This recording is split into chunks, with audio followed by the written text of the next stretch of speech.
Sakara. All right, Isaac Harris. We're moving on to our next draft profile. It's Jake Laravia, a 6'8 wing from Wake Forest, 227 pounds. He measured a 6'9.5" wingspan, age 20 at the draft. The one-sentence descriptor for him: he's a versatile forward with a strong frame, great feel, increasingly reliable jump shot, who ranked as perhaps the most pleasant surprise among up transfers this season for Wake Forest. Highly skilled player who makes his teammates better with passing, cutting, and defending. Shout out to NBA.com. They have Synergy. They have all kinds of these draft profiles that are great, as well as the Ringer for those. Couple of strengths and weaknesses. He kind of can just do everything on offense. Like, he can, like, if you look at his highlight reels, he catches a bunch of lobs from players, and so he's got a little bit of athleticism that he can catch that. He was a solid, like, spot up shooter. He can catch and shoot. He doesn't necessarily do it off the dribble, but he can dribble in the paint. He can finish at the rim. He can attack a closeout. He's a really good passer. He can pass the flow of the ball. And he did an interview with Rafael Barlow from Locked On NBA Big Board. Go check it out on their YouTube channel. He did an interview and said, quote, "I'm the perfect role player." That's what he said. Like, I am the perfect role player. And on offense, you can see that. Defensively, he's NBA.com said he's hard-nosed on the ball defender with the versatility to defend multiple positions. He's not like a frail wing either. Like, he looks pretty strong, can hold his own. He proved to be a very good team defender last season. And he's just got some good strengths there and a little bit of versatility on pretty much everything. Yeah, so Laravia goes to the combine, and he's one of these guys that gets invited. He actually goes. He's going to, actually do some drills and stuff. And he's one of the unique dudes who does a few drills and then whoop, shuts it down. And you're like, all right, we know what this means. So I was reading about why he shut it down at the combine. So he goes there. He leads all prospects at the combine in 3-point star drill. He hit 68% of his shots in that drill, 17 of 25 around the arc. He also finished second in the shuttle run and third in lane agility. And he's like, all right. Agent steps in and says, "Hey, you need to shut this down." Hey man, I'm just telling you that I don't know if it's gonna get better than this. Yeah, it's like, I know what teams are saying right now, but you showed everything you need to show. But what he said about being the perfect role player, I wrote down. I was like, I said high floor, low ceiling.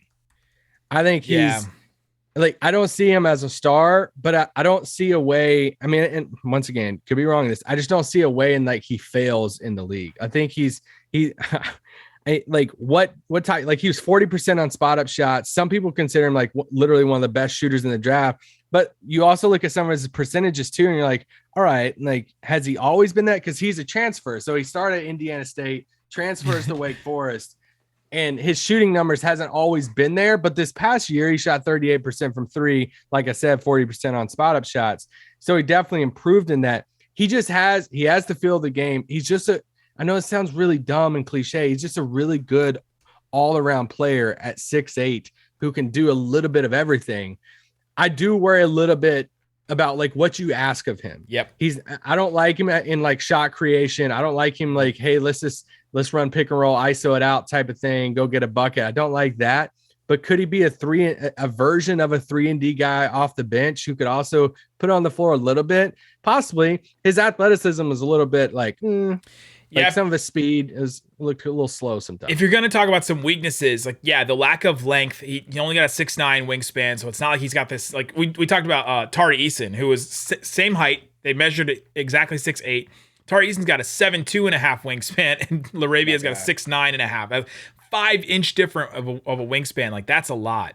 And that's what the elite defenders have, is that really long wingspan. And so that is sort of holding them back. The lateral quickness is kind of holding them back in matchups defensively. He doesn't have a reliable, like you said, he doesn't have a reliable shot off the dribble. He's kind of limited as a ball handler. That's one thing that he told Rafael in that interview with NBA Big Board, that if he's got to improve, it's his ball handling. He said, sometimes I had turnovers that were just me making a bad decision, dribbling into traffic and all that. So he's got to get better at that.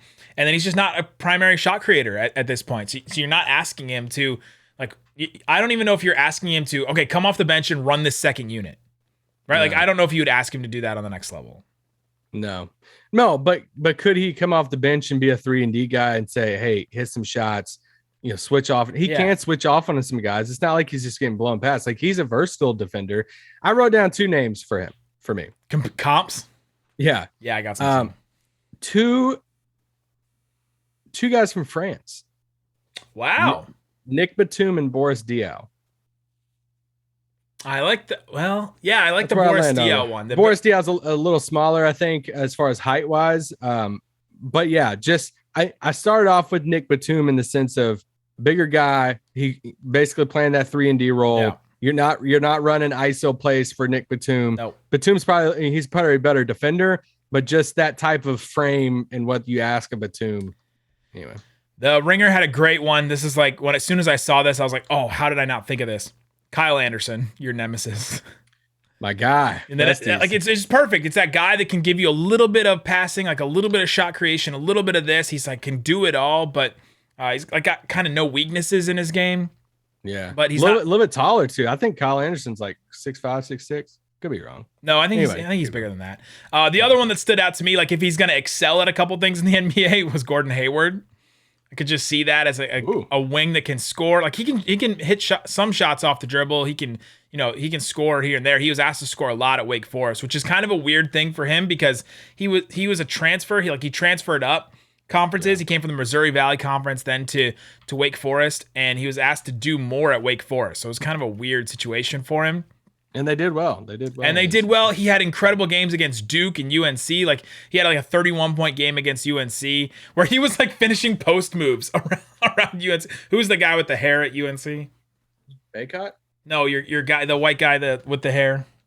Oh, Manic. Yeah, he was like finishing like post moves and hooks over him and stuff. You're like, what is happening? Like, what is this guy doing? But yeah, if he excels at a couple things, other guys I thought of was like Bojan Bogdanovic, Joe Ingles, and then sort of like a less athletic but stronger and less high intensity of a shooter, Brandon Ingram. Like, because Brandon Ingram's kind of got that.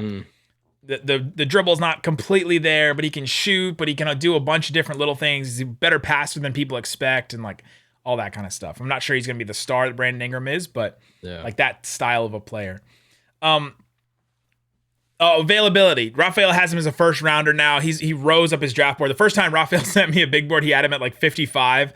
And then as he watched more of him and saw more of his workouts, and he actually flew out. If you watch that interview, he's sitting there with him in person. He flew out and saw some of his workouts and got to see more of him. And he has him as a first rounder now. The Ringer had him at 31.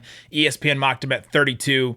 And then the Athletic has him at 28. So he's probably going to be available for the Mavs unless he stopped the workouts because he got a promise somewhere. Yeah, and that is in the first round. But because I think he's a good player for good teams. Yeah, like he's not a swing. He's not a big swing. When we talk about the Jaden Hardy, like you're swinging for a guy like that. I've been doing a lot of work on Patrick Baldwin. Like you're swinging on Patrick Baldwin. You're guessing. You're taking a swing on a lot of early high school stuff with Baldwin. But like Laravia is not a swing because I think it's almost it feels like it's almost a lock that. Dude, just mark this thing in. He's going to be a role player for like 8 years in the NBA. And if you're a really good team in the 20s there that's been to the playoffs this postseason, you're saying, oh, Laravia, this guy can step in and, give me 10 minutes off the bench in a postseason He can play, game. Yeah, he can play in the playoffs. So it's one of those picks where it's like, hey, whoever takes him, I think you're sitting there saying, solid pick, going to be in the rotation. Yeah. Let's see how he fits in. You're not going to the airport to greet him as he comes in with posters. That's what we should add to these profiles is what would they say on draft night? Like what would the analysts say on draft night if the Mavs picked this player? I think that's a good one we should add to this. Well, it depends on what analyst.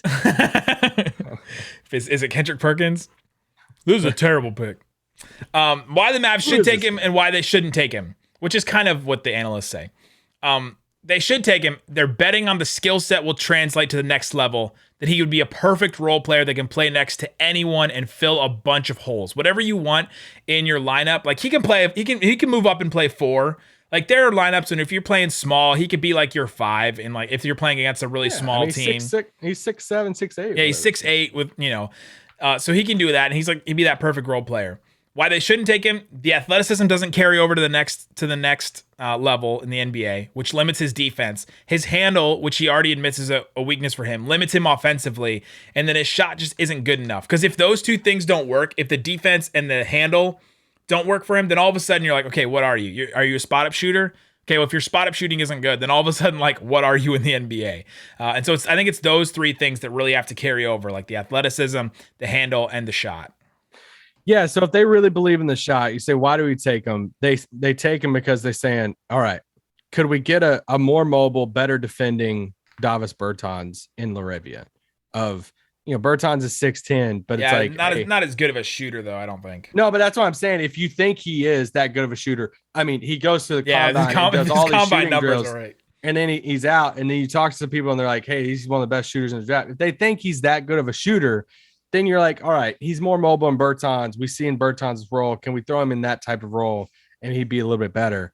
Why you don't take him is maybe you want to bet on another guy in that range that has an excellent skill. Yeah. You want to take a swing at a Beauchamp because, hey, we know he's an elite defender prospect at defense. Let's take the swing at the shot compared to a higher floor, lower ceiling guy in a Laravia. So both of them would be solid. There's not many wings. Spoiler alert here. There's not many wings in this range that I'm going to say, no, I'm out. I'm out on them because I'm down for swings at wings. And it looks like there's going to be a playoff team that's going to take a swing at Laravia in the first round. I've seen some comments on YouTube that say, you guys are so out on Josh Green and yet you'll take another swing on these wings. Like, yeah, man, that's what you do in the draft sometimes. Like, hey, let's just bring in another wing. You can never get enough of these guys. We're going to keep talking about them.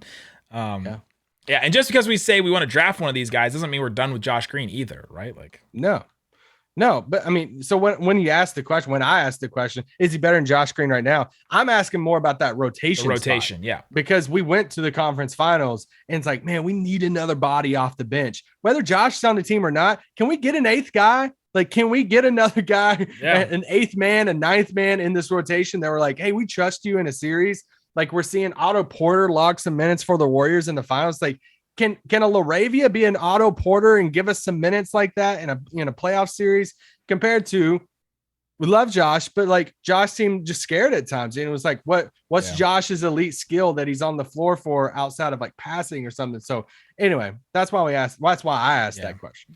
There you go. That's Jake Laravia profile. That's a couple of trades. Let us know what you think in the comments. Thanks for making Locked On Mavs your first listen every day. Make your second listen Locked On NBA today.